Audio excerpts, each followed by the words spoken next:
যদি আপনি জিনা থেকে বেঁচে থাকতে পারেন, আল্লাহ পাক আপনাকে সাক্ষাৎ মৃত্যুর হাত থেকেও বাঁচাতে পারেন। এটা আমি এমনি এমনি বলি নাই, দলিল দিচ্ছি।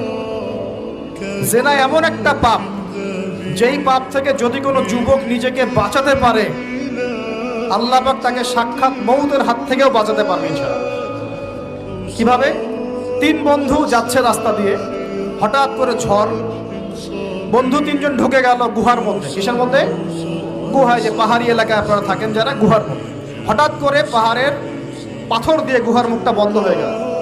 এখন খোলার কোনো অপশন নাই। সবাই বলছে এখন 3 জন, এখন তো আমরা বের হতে পারবো না।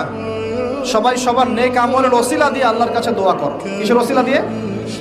নেক আমলের ওসিলা দিয়ে দোয়া করতে হয়। যে হাদিস, এই ছেলে বলছে, যুবক ছেলে, আল্লাহ, আমার একজন চাচাতো বোন ছিল। কে ছিল? এই যে বয়ফ্রেন্ড গার্লফ্রেন্ড, খালাতো বোন, চাচাতো বোন, এখন তো বিচ্ছিরি অবস্থা। এখন এমন একটা অবস্থা